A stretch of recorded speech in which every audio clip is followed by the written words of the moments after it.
Good morning, good afternoon, good evening. My name is Jason Williams, and I'm here with my tag team partner, Blake Castetter. And we are the Sunday Fun Day guys. Blake, week 11 in the books, coming up on week 12. We're getting close to playoffs. That's right. Playoffs? Yeah. Yeah. Thursday night football going on tonight. It looks like a rainstorm going to be entering the Mm, Pittsburgh Cleveland game. So, with that news, I've seen a lot of people bailing on some of those passing overs, expecting it to yeah. be a heavy dose of running tonight. Those passing numbers are low. We're talking what? I think Russell was definitely under 200. I think Jameis was under 250 or 220, something like that. You're a hmm bet man. Yep. They even offered on DraftKings alternate lines at like plus 150 or 150 yards. Ooh, But I man. mean, well, it was like negative 900, negative 1,000 because it was almost a lock. But they were going that low, and they never go that low. No, not at all. Not at all. So, Blake, give me some storylines from this past week, storylines leading into week number 12.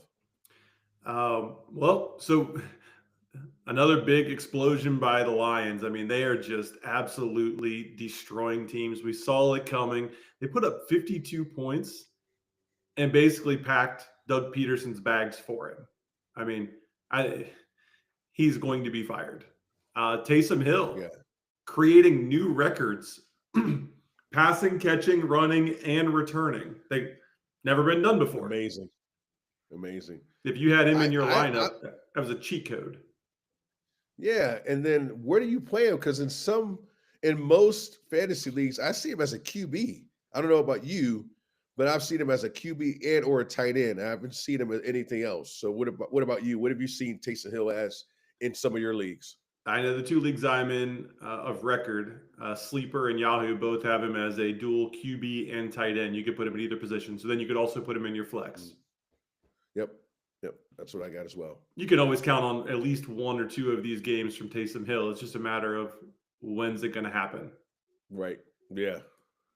Bo Nix certainly making a name for himself, throwing for 304 against Atlanta. I mean, he carved him up like Swiss cheese. Yeah. Let's say I was that was a big miss by me last week for sure. That's okay. I had a big miss Oh, too. oh Brock yeah. Bowers. I mean, Brock towers as he towers over the competition. That dude is on pace to have the highest fantasy points per game for a rookie tight end since 2000.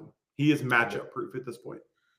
He is. And with the Raiders being who they are, and here's the sad part: everybody knows he's getting the ball, and they still can't do anything with him. And just think he's a rookie. hmm If you have him in Dynasty, you're going to go ahead and just enjoy the fruits of your draft for years to come, I think. No question about Because they that. don't even have a good quarterback. Exactly.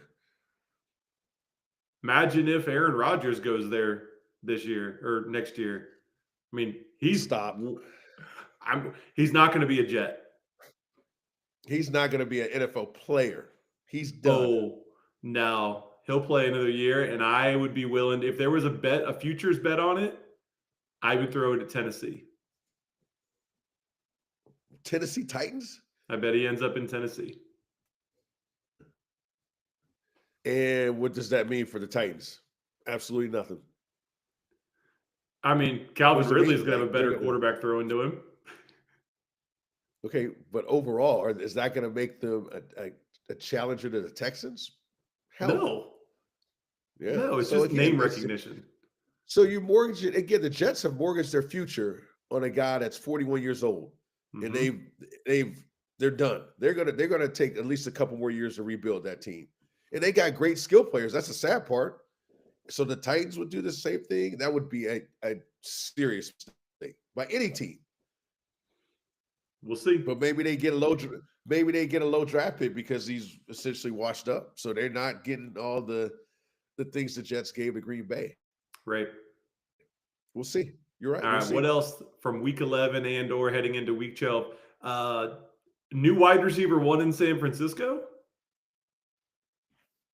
I mean, as Possibly. crazy as it sounds, Juwan Jennings back-to-back weeks with 11 targets.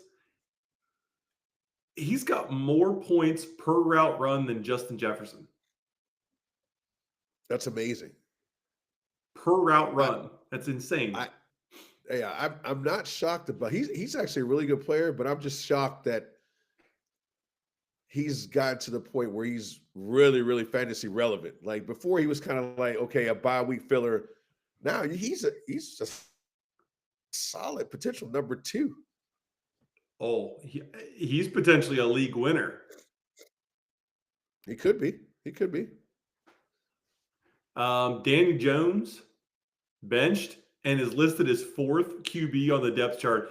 He was spotted playing safety on the scout team in practice. I saw that. What? And I saw a stat. They still owe him $76 million. $76 million. I'm like, are you kidding me? Daniel Jones. The next 2 years, they owe him $76 million. Again, when you strike out on a quarterback and he never got paid. We all knew that. They took a big risk. They paid him. And now, just like the Browns, the Giants are screwed. Mm-hmm. Some injuries to note from last week. Brock Purdy dealing with shoulder soreness. Not sure what that means, what that looks like, but obviously it's his throwing arm, so that can impact things. Tajay Spears has a concussion. He's in the protocol. Gabe Davis confirmed torn meniscus, out for the rest of the year. And then both running backs in Las Vegas are injured. Keep an eye on this one, man. I mean, Amir Abdullah, he could burst into a starting role. And he's got a tough matchup this week, so picking him up and stashing him, maybe not starting him, but definitely something to monitor as you head into fantasy playoffs. Yeah, I totally agree. If you can stash a running back that might give you some production, i.e., Cam Akers or Abdullah, I would say do it. Gus Bus, yeah, yep. Our guy in Denver. Yep. Excuse me. Yep. God, that was fool's gold. Well, again, it's going to be hit or miss. Sometimes going to be hits, sometimes going to be missed. But as a person that had Javonte Williams and did not him, I digress. All right. So this week 12, we're heading into a bye-pocalypse. This is one of 2 weeks this season. Week 14 also, with 6 teams on a bye. This week you got the Falcons, the Bengals, the Bills, the Jags, the Saints, and the Jets. Woo. So you might have to look deep. I mean, there's some big names on those teams that are starters, skill players, running backs. Quarterbacks. I see you put together a nice list of potential waiver claims. Some players that might be out there that could be impactful this week just to kind of like be a buy filler. I think of this list you put together, Roschon Johnson's my favorite. He's only 24% owned against the Vikings. In my opinion, this guy should be owned in all 12-team leagues. I agree. Changed at offensive coordinator, the departure of Khalil Herbert. Yep. This past week, he was utilized in the run game and the passing game. He had 10 carries, 1 reception, and he got a touchdown. Compare that to DeAndre Swift, 16 touches and a touchdown. Maybe they're starting an RBBC in Chicago. As a person or as an owner that has Swift, I've seen Roschon Johnson vulture touchdowns from Swift, and I'm happy about that. But I think it's a great pickup. Even if he, in most of my leagues, he is not available, so I would be shocked. But again, looks like per your stats, 24% owned. Mm-hmm. That's kind of hard to believe. I mean, that's really hard to believe. Yeah, and this week he's got a really tough slate against the Vikings run defense. So even if he isn't available, he might get dropped after a rough week against the Vikings. I would still go scoop him up because these things are going to happen. No question. So I'm looking at this list, and a person that kind of sticks out to me is Quentin Johnson. I mean, 3 straight weeks with touchdowns, and I think Jim Harbaugh, I'm thinking about John, whatever. I think Jim Harbaugh is understanding like, hey, this running game is good and it's going to be valuable if we make the playoffs, but we need to get Justin Herbert. We need to get him going in terms of being able to get the ball, stretch the field, and get the ball to our playmakers. And they have some decent playmakers, not on the caliber that they used to have, but still guys that can make plays and obviously score touchdowns. Yeah, I mean, and Quentin Johnston's out there apparently at 47% of leagues. That's surprising. And he's especially got with the way great matchup this week against the Ravens. Yeah, especially the way some of the top-notch wide receivers have played or have not played, i.e. Tyler and DK Metcalf. So might be some guys like Jennings and Johnson that you can actually start to play. You should consider them at least. If I remember correctly, I think I heard a stat that Johnston has literally been a wide receiver one the past 2 weeks. Yeah. I'm not shocked by that at all. At the quarterback position, you can go probably scoop up Drake May. According to these numbers, he's only 16% owned. He's going against the Dolphins. Now, he's no Bo Nix. I mean, did I just really say that? But Yeah, you did. his rushing game gives him a nice floor. They're 7.5-point underdogs, so they're going to be throwing the rock around. If you need a 1 week plug and play because your quarterback's on a bye and Drake May's out there, this isn't a bad option, man. So I will tell you this. I am mad at myself because about 4 weeks ago, I was like, man, Bo Nix is still out there. I really should just pick him up and stash him. And I thought better of it, and I did not. And now he's kind of, he's taken a leap in terms of not only his legs, but also the passing game. So can Drake May do the same thing as you head into the fantasy playoffs? Not sure, but it's something or somebody you definitely want to consider at quarterback. Yeah, he has breathed life into the Patriots offense and made them a contender in like survivor picks. That's not Oh, yeah. a sure thing anymore going against the Patriots. No, and I thought for sure they would be terrible, but I think in in Patriot land, I think there's some hope because I think they feel like they have a quarterback. Now you just got to build around them, and that takes some time. Their skill players are okay, good, decent running backs. Receivers are average at best, so they obviously need to upgrade at those positions. But the most important position, I think they feel like they're in a good spot. Hmm. Another wide receiver you got here that I like, Alec Pierce. He came on hot and heavy at one point. Everyone was scooping him up, but he's made his way back to waiver wires with inconsistent play. He's available on 19% of leagues, or he's only owned in 19% of leagues. He's got the Lions this week. They got a pretty stout defense. And again, Richardson's not consistent, but he does like Pierce. Pierce has a 60% catch rate from Richardson, which is surprising from my perspective. They're also going to have a positive game strip, guaranteed to be playing catch up and are going to be taking shots deep. Alec Pierce's average reception is over 20 yards from Anthony Richardson. Yeah, he's always been the deep threat in the Colts offense stretching the field. I still think you use some caution about in terms of Alec Pierce because of Anthony Richardson. Now he had a great game last week. He finally stepped up and made some plays with his legs and actually threw the ball well. But can he continue that against the Lions defense whose secondary is really good? Like we're going to see if he's matured to be able to handle the success from one game to the next. Because I think that's been his biggest problem. He's had one good game and then he comes back and has a terrible game. But as a pro, you got to be able to handle the good and the bad consistently. So we'll see. But Alec Pierce is interesting, no question. And then there's a number of tight ends that are on by. Luke Schoonmaker, 6% owned going against the Commanders. He's the backup for Dallas.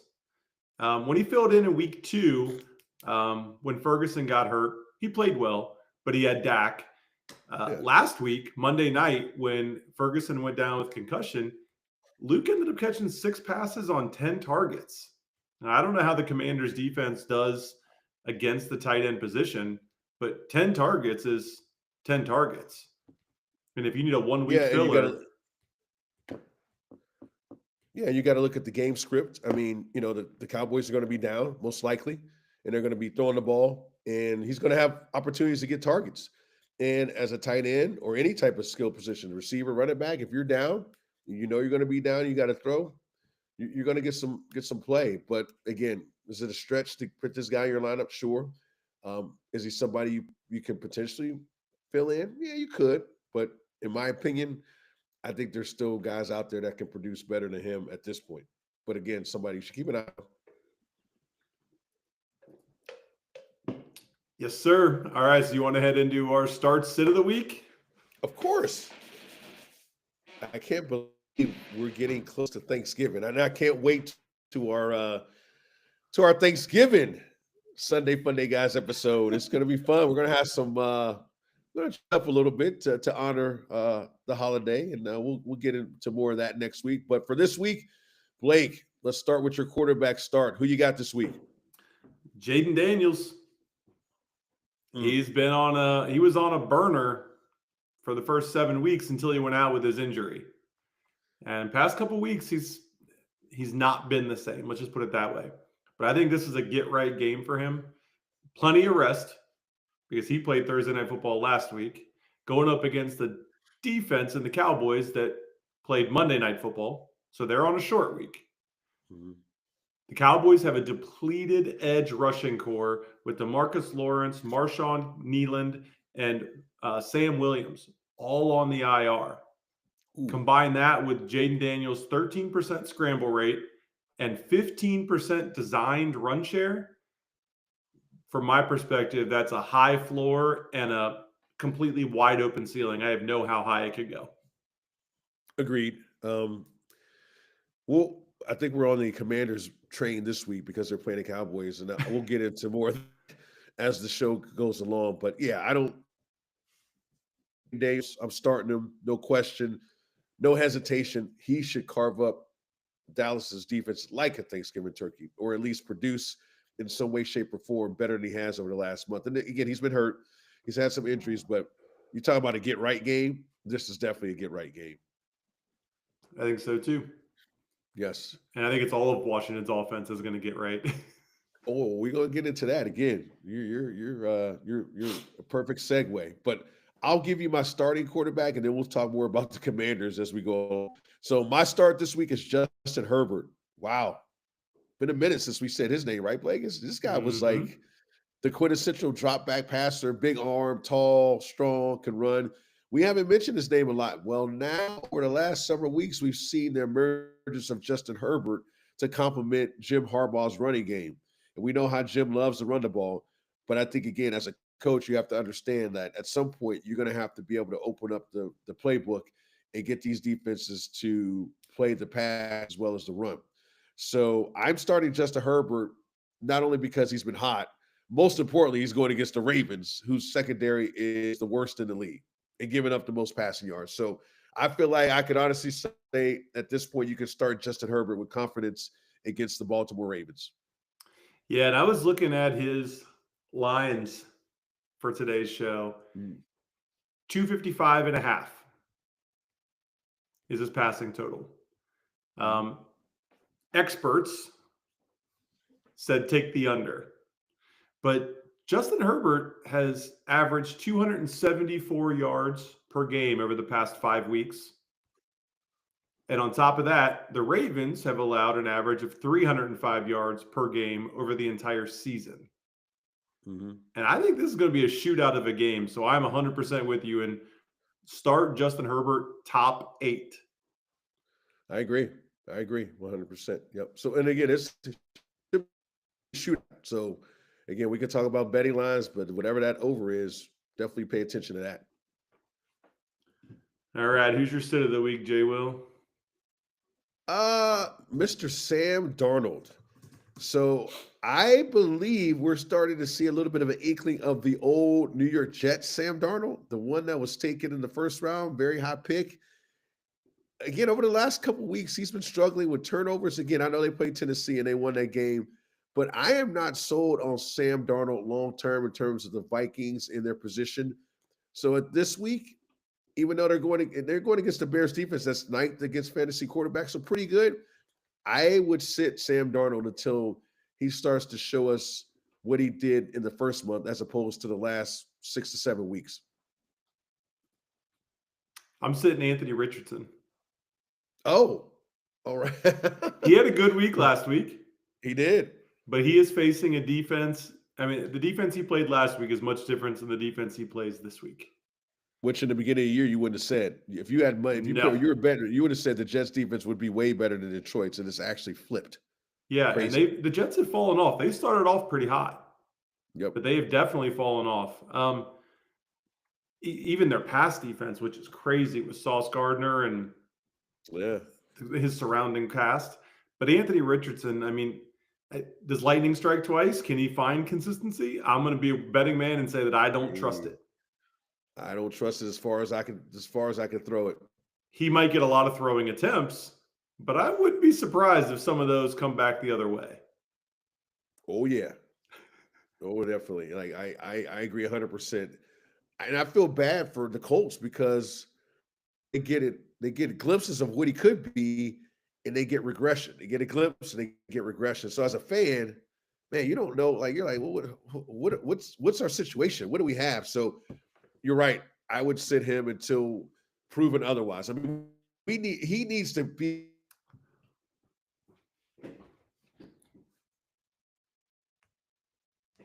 starting him. And I think, until that happens, you got to sit him. Mm-hmm. And he was a top 5 quarterback. I mean, everybody to a person was like, okay, this is the year for Anthony Richardson. And unfortunately it hasn't been. So as a Colts fan, you're just like, you chalk it up as a rookie year for him. Essentially, this is what it is because he missed the whole year. So I agree with you 100% sitting Anthony Richardson. No question. I was a big believer in Anthony Richardson. I had him top 5. Yeah. I think top 3. Yeah, I just needed to see it. I liked him a lot. I just needed to see it. And again, we all know that we can't, we've harped on it enough. Like we know Anthony Richardson's inconsistent and struggles in so perspective, there's no way you're playing him. You're definitely sitting him. One group that is very consistent, and it's kind of a shocker to me as well, is the Commanders' backfield and the addition of Austin Eckler and then the return of Austin Eckler. Yes, I yes, swore yes. up and down after last year that I would never, ever, ever, ever speak his name again after what he did to me with my first round pick and how he destroyed my that team. makes remember, we were in the same boat. Top 5 pick. Yeah, I was that guy too. Fool's gold. I passed on Bijan, I passed on CMC, and I went Austin Eckler. Right. But this is a new year. And you're starting him this week. Tell us why, Blake. He is my start of the week. A prime matchup against the Cowboys, as we've already alluded to. They just got destroyed by Joe Mixon. Eckler looked like the number 1 receiving target in Washington's offense last week. He did. What? Yeah. The Commanders are doing a great job of splitting snaps. They are literally, it's like a 50-50 timeshare from a snap perspective when both guys are healthy. This is a matchup where it's safe, I think, to start both backs. I agree. And since you mentioned both backs, I'm going to start the other back, Brian Robinson Jr. This is one of those weeks, just like last week, we talked about Sonic and Knuckles for the Lions, and they proved to. I think both of these guys will score a touchdown and have 100+ yards total offense, just like Gibbs and Montgomery did last week. No question. Like we don't even go into Dallas is so bad. They're done. They don't want to play. Once you get up on them, they just lay down. So expect a big game out of the Commanders. Possibly 50 points, maybe. Who knows? I think the sky's the limit. We're going against Dallas. Exactly. Those are great games for sure. Anytime you're playing the Cowboys, moving on. Yeah. One team that you don't want to run against, though, is the Chiefs. And that leads me right to my sit of the week, which is Chuba Hubbard and Brooks, if he decides to go. And I realize that Hubbard's had a good season so far this year, but this is a tough slate. The Chiefs held James Cook to 20 yards rushing on 9 carries. I mean, he had a good fantasy day because he plunged in for 2 touchdowns. But even with those 2 touchdowns, the Chiefs still have allowed the fewest rushing yards and the fewest fantasy points per game to the running back position, holding Derrick Henry, Bijan Robinson, J.K. Dobbins, Alvin Kamara, Jordan Mason, and James Cook to under 50 yards rushing. That's impressive. I think it's out the stats again. Well, since I have Chuba Hubbard, I'm gonna have to definitely rethink my options moving into this week because I got him in like 2 or 3 leagues. But I agree, the Chiefs are a defensive football team. Let's be honest. I mean, even Mahomes' was a great game last week. They need to do that to combat Josh Allen's game. The Chiefs are all about defense, all about stopping them. Chuba Hubbard, man, if you got a better option, play him. Play him. Yeah. Sit Chuba Hubbard, Yeah, sit play him. Jonathan Brooks. Yeah. It's not going to go well.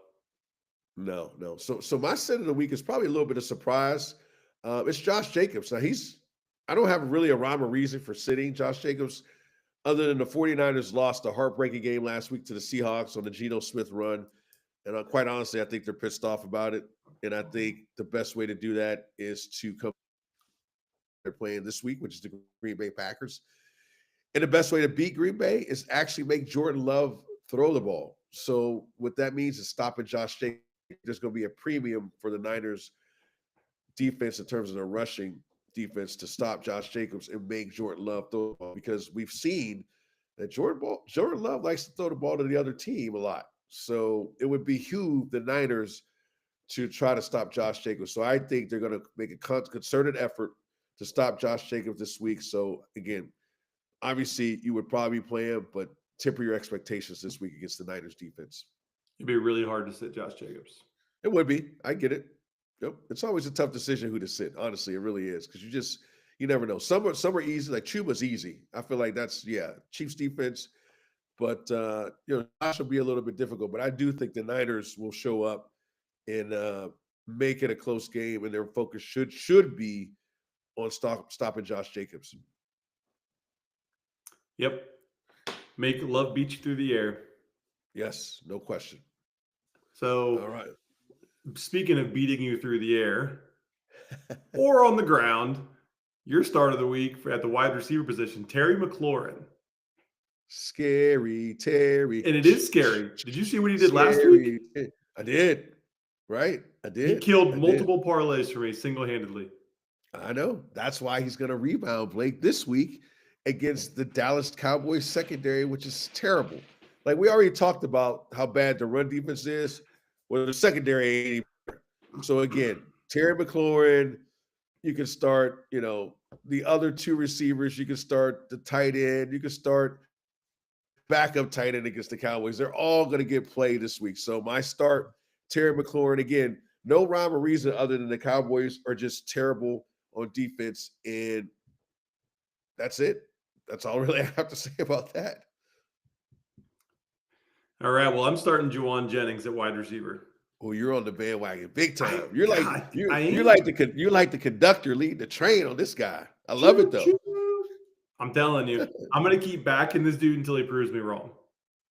I hear you. He's only played 3 games without Debo or Ayuk. In those 3 games, 11 for 175 and 3 on 12 targets, 7 for 93 on 11 targets, 10 for 91 and 1 on 11 targets. Ooh, double-digit targets. You can't pass that up. No. So if he gets double-digit targets again this week, what's he do with them?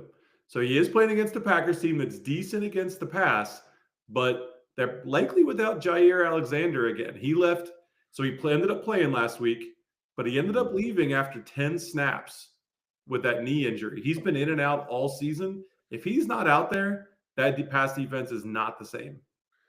Yeah, he's by far their best quarterback, no question. So you can, if he is not playing, then even if he is playing, he's going to be limited. He's hurting. So Juwan Jennings is definitely I wouldn't even say a sneaky play. I would say a solid player. Yeah.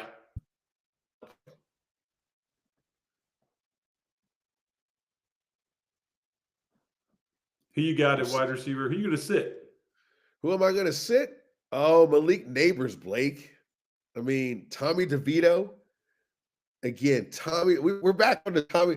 I can't wait to see his agent, though. I am waiting to see that guy. Remember that guy who was in the stands that looked like Joe Pesci from My Cousin Vinny? I was like, this guy, he's seen some things, folks. He has seen some things. So and he knows some people. But yeah, Malik Neighbors, even though they're going against Tampa, and we all know Tampa secondary is not very good, I just don't see Tommy DeVito to Malik Neighbors being a connection that's warranted in fantasy at all whatsoever.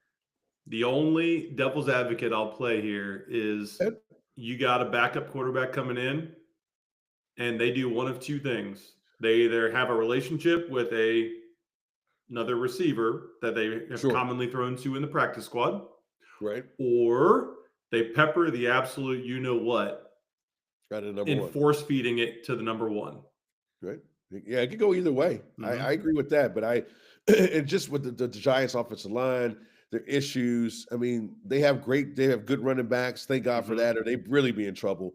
I just don't see in the Tampa, for all their troubles on defense, it's always been in the secondary. Their front seven's actually good. So I don't expect the front seven to dominate. If they're dominating, he's not going to have a lot of time to look for anybody.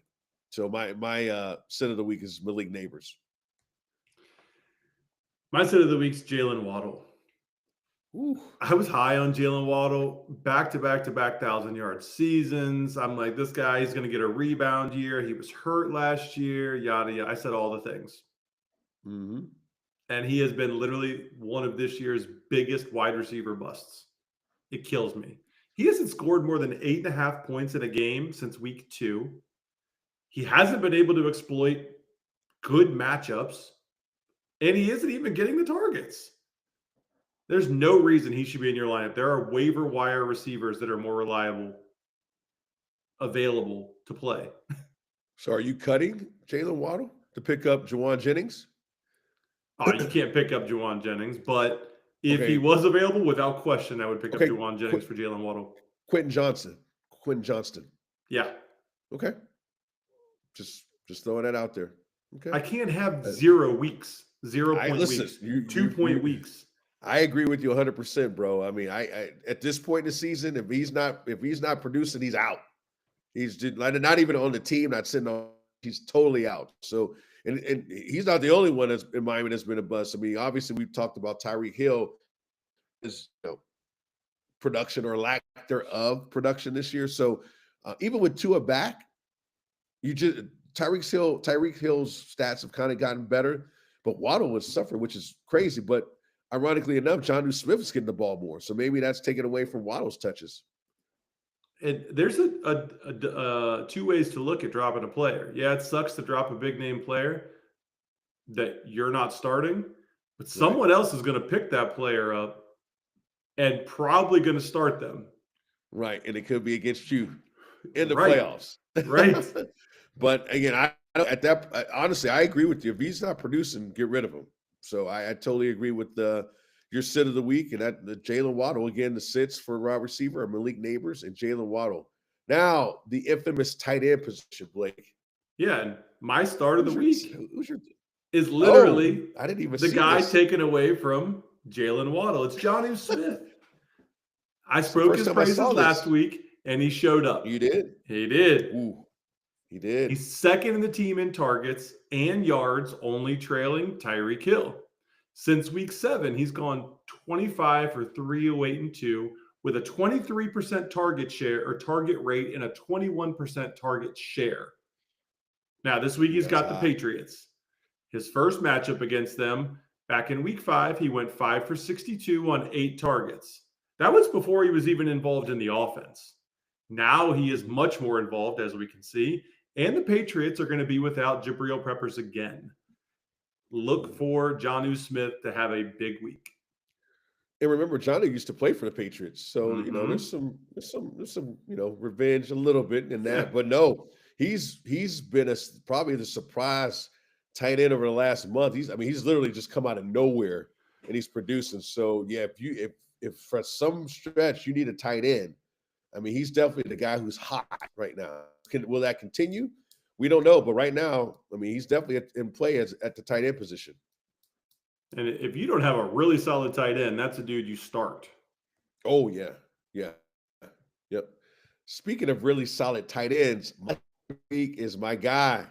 And I haven't actually said he was the starter of the week for me the whole year, but Cade Otton, I know you've picked him a couple times. I'm picking him this week, back off a bye. Expect him to continue to produce as a top 5 tight end and put up those numbers, those top 5 tight end numbers against a decent Giants defense.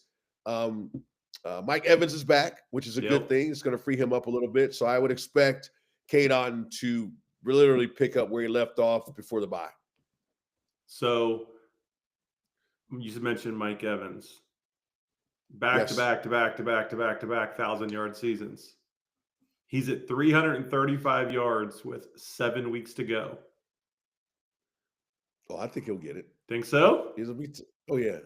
All right. I guarantee he knows that. Oh, for I sure mean, he does.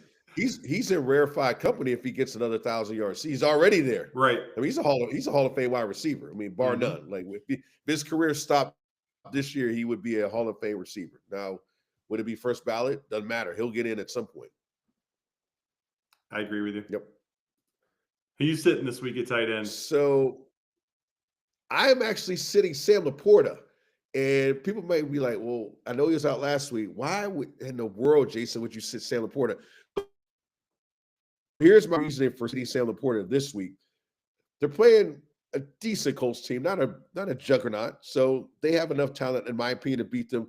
But they play the Bears on Thanksgiving Day, which is obviously a short turnaround. So why play him this week when you can play him next week and then get a long stretch where he can really, really get healthy? So I don't have any stats in terms of, Indy's D against tight ends or whatever. I just think it'd be a good idea in terms of a coach's perspective to sit him this week, play him at full strength next week, even though he's practiced in limited form fashion this week. Get him ready for Thursday. Plays Thursday, has a full 10 days to recover, and he's ready to go for the stretch run. So Sam Laporta, I would sit this week. They have all those weapons too. They don't need him to beat Indy. Yeah. Plus, I do have Jameson Williams. I did not play him last week. And remember, I was the one that said who he might be the beneficiary of Sam Laporta being out, and I didn't even play him. I was like, how do I not take my own advice sometimes? It boggles my mind. But again, I'm sitting Sam Laporta. Blake, who's your sit this week at tight end? It was my start from last week, Tucker Kraft. Boy, was I wrong. He was a dud. His big plays and touchdowns are what have carried him. And when he doesn't get a big play or a touchdown, last week is what you get. And this week, he does not have a good matchup against the 49ers, who have allowed the second fewest points to tight ends since week 7.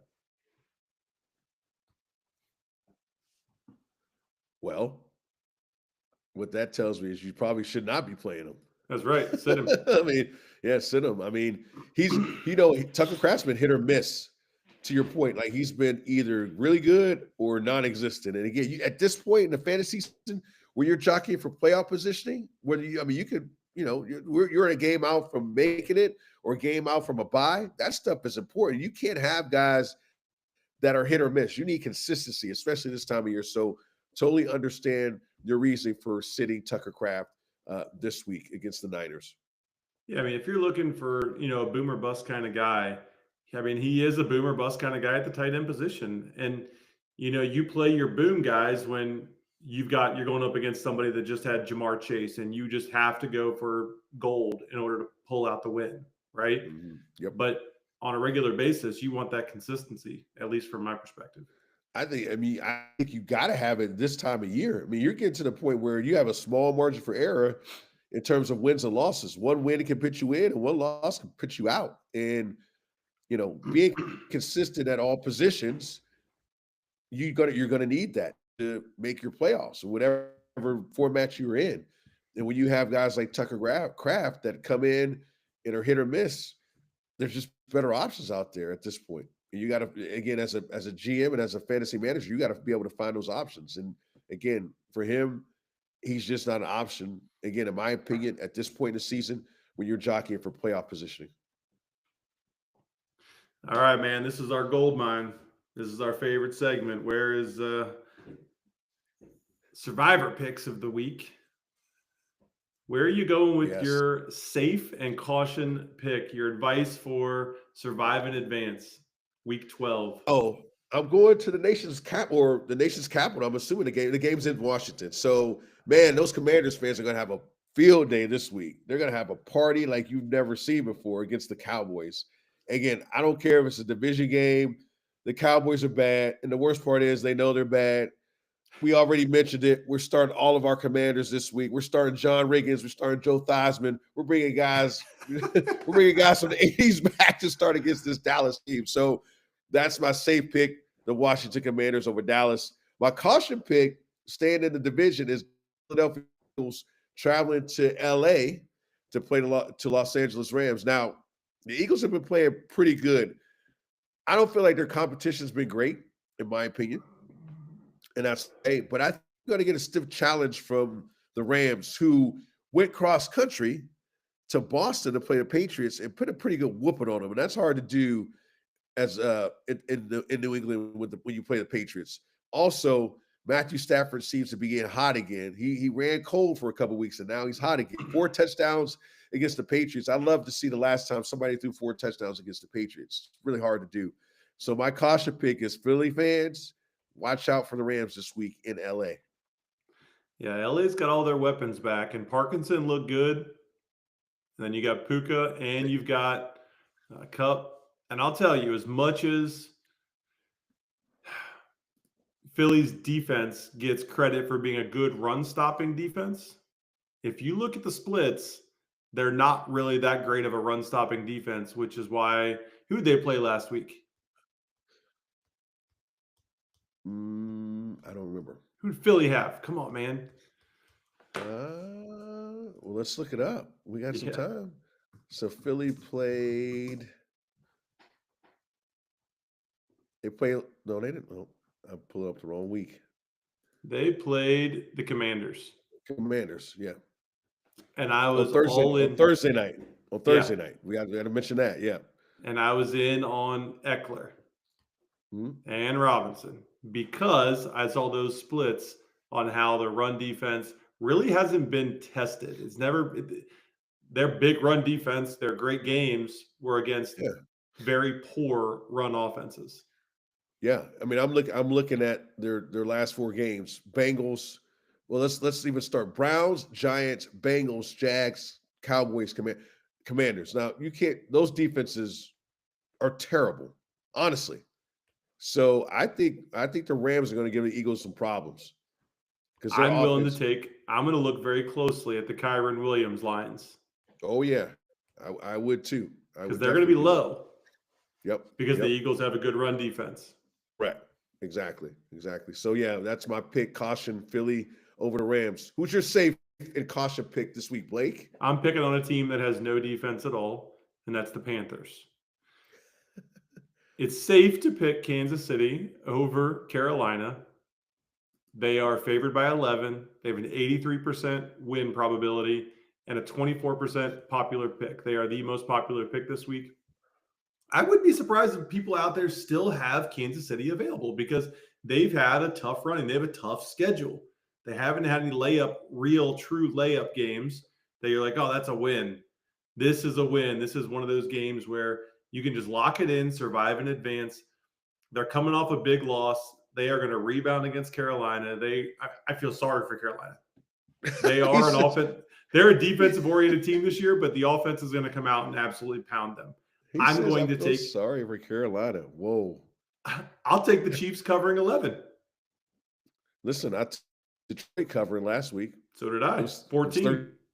13 or 14. Yeah, I would not be shocked if KC, especially after a loss, knowing they didn't play their best ball and knowing they could have won that game. Oh yeah, they're in trouble.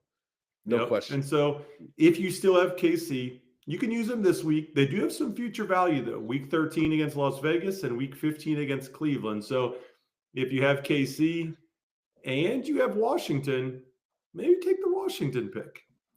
Mm-hmm. My caution pick of the week is Denver over Las Vegas. Denver's favored by 6 with a 70% win probability. And I know Bo Nix has been on fire, right? And this should be an easy win for Denver. Their defense might even shut out the Raiders.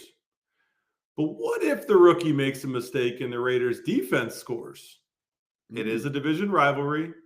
It is in Las Vegas. Denver doesn't have much future value, but they do get Cleveland next week. Interesting pick. I like how you broke that down because I would say in a heartbeat that Denver's going to beat the Raiders. But when you make the case and make your case, I think there's some validity to that. I think Denver could. And again, they're coming off a big win. Hmm. The NFL is so funny. Teams that win big, usually the only team that's been consistent is the Lions. I mean, let's be honest. Like they're a juggernaut. They're just blowing people out. Everybody else win big, struggle the next week, barely get by, or win big, struggle, lose. And I think that's always the NFL, isn't it? Like, you just don't know what you're going to get a week, except for maybe 2 or 3 teams every year. Hmm. And So yeah, momentum's I definitely huge. something to watch out. Yeah, I got a definitely question huge. for And you, Denver brother. has the momentum. They do. Do you have a question for me? I Yeah, do. they do. I have a question for you All every right. single week, I feel. You do. What's the best way to start your Sunday, Mr. Williams? Mm. A little cold refresh tastes so good when it hits your lips, buddy. Sure does. The Sunday Fun Day, guys. 6-pack of the week. Ooh. All right, I'm going to get us started. Yes, do it. I don't have a whole rhyme or reason for this one aside from what I've already shared about Jaden Daniels, but he is going to exceed 41.5 rushing yards. I shared earlier about their edge rushers having problems or being injured, right? So they have no edge game, 13% scramble rate, 15% designed run rate. Jaden Daniels is going to break one and he's going to cover 41.5, and he might cover it in one single run. There you go. He might. Again, all the Commanders, all in, all the chips are on the table. Yep. And then I'm staying in where's it? Baltimore, the Baltimore Chargers game for my next two. So I like Will Dissly over 39.5 receiving yards. Hayden Hurst is out. Dissly has at least 4 catches in 5 of his last 6 games. He's surpassed 40 yards in 4 of his last 5. And oh, by the way, the Ravens have allowed the second most yards to tight ends, 736 yards in 11 games. Wow. That's a lot. I think Will Dissly is going to get 39.5 again. That should be a lock. And then finally, Ravens and Chargers, the over 49.5 points. So when you hear Harbaugh Bowl, you think defense, showcase. Not this year.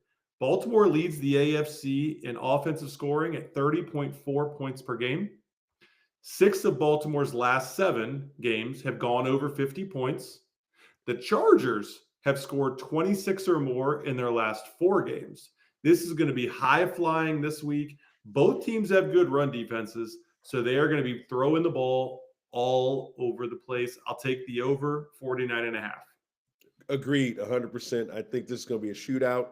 We talked about the Chargers now being able to throw the ball deep. We know what the Ravens can do on offense. I see this piece in terms of the point total points. What's your 3-pack plus 1 looking like? Oh, well, my 3-pack again. We're on this Commanders trade. Brian Robinson Jr. I get anytime touchdown score, right? But I'm going to do you one better. I think he gets 2 touchdowns this week. I don't think Eckler still scores.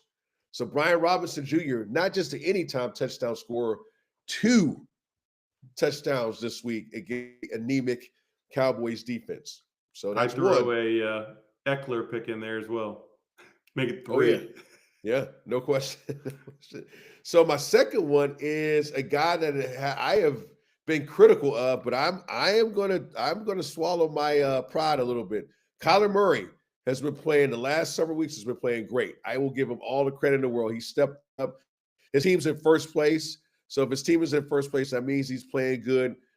They have Kyler Murray at 27.5 rushing yards this week against Seattle. Now, this is Kyler Murray, folks. He's been great in the passing game, but his bread and butter are his legs. 27.5 points, 27.5 yards rushing, piece of cake. Definitely goes over that, maybe even doubles that. We'll see. But Kyler Murray over 27.5 rushing yards. And then my last pick is Tua. Tua is back, and he's playing great. And he's at a touchdown and a half against the Pats D this week, who gave up 4 touchdowns to Matt Stafford. I know it's a division game. I know these two teams know each other well. But I think Tua surpasses a touchdown and a half this week against the Patriots defense. Now, lastly, is my college bet. Now, last week, Blake texted me and asked me about the Georgia-Tennessee game. And I said, follow what I said on the podcast, buddy. And boy, was I wrong all the way across. It was a 1, 2, 3 strikes and you're out. So the points, nope. The team, nope. And the spread, nope. So we're good to go and we're moving on. But Blake, it's a new week. So guess what? I'm picking another team. And this time I am heading to Boulder, Colorado. That's right. The Colorado Buffalo Coach Prime. 2.5-point road favorites against Kansas. The Jayhawks team that beat BYU this week and knocked them from the ranks of the undefeated in college. 1.5 points makes me wonder, does Vegas know something we don't? We will see. But I'm going with Coach Prime, Shedeur Sanders, possibly the number 1 pick next year in the draft, and the over 59.5 points this week against Kansas Jayhawks, Blake. Did you see they landed the number 2 quarterback prospect today? I did. He's doing his thing.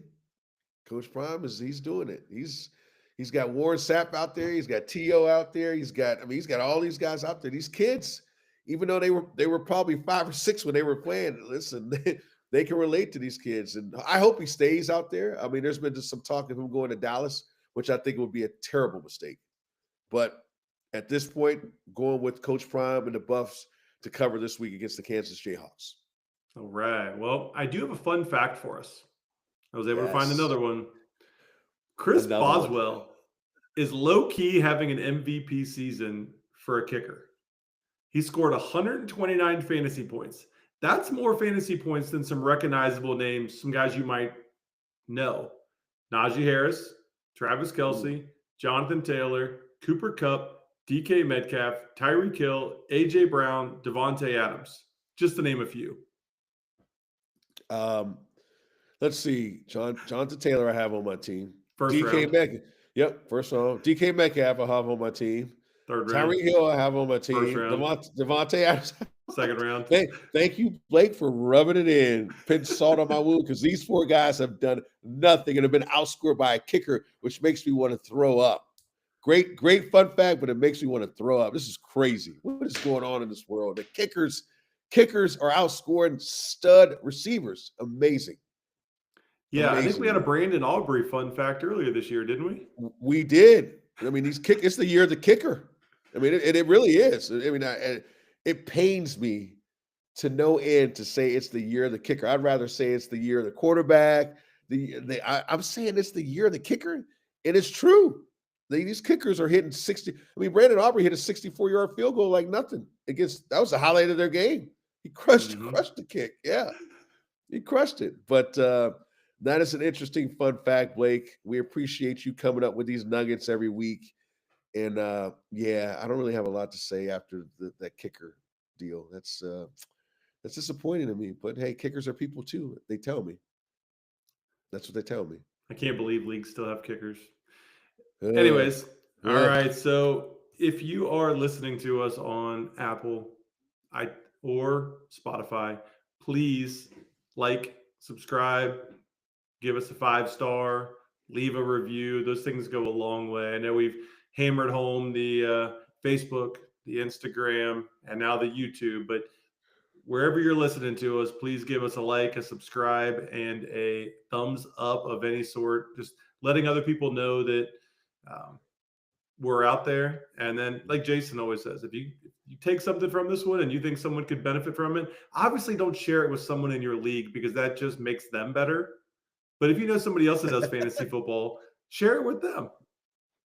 Oh, no question. And again, we're looking for any type of feedback, good, bad, or indifferent. Like, listen, we're not on the pro level yet. We're getting there. We're getting close, folks. We're getting close. But we welcome any and all feedback because we're trying to grow this thing and be better not only for us, but more importantly for the fanatics out there. So we appreciate all the comments. Keep them coming. We enjoy doing this. And like I said, we're looking forward to next week's Thanksgiving Day special episode of the Sunday Fun Day, guys. With that being said, fanatics, that's a wrap for this episode of the Sunday Fun Day, guys, Fantasy Football Podcast. And remember to make this Sunday your fun day. Sunday fun day, guys.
I was thinking the same thing. I was like, what is going on? Like, this is bizarre.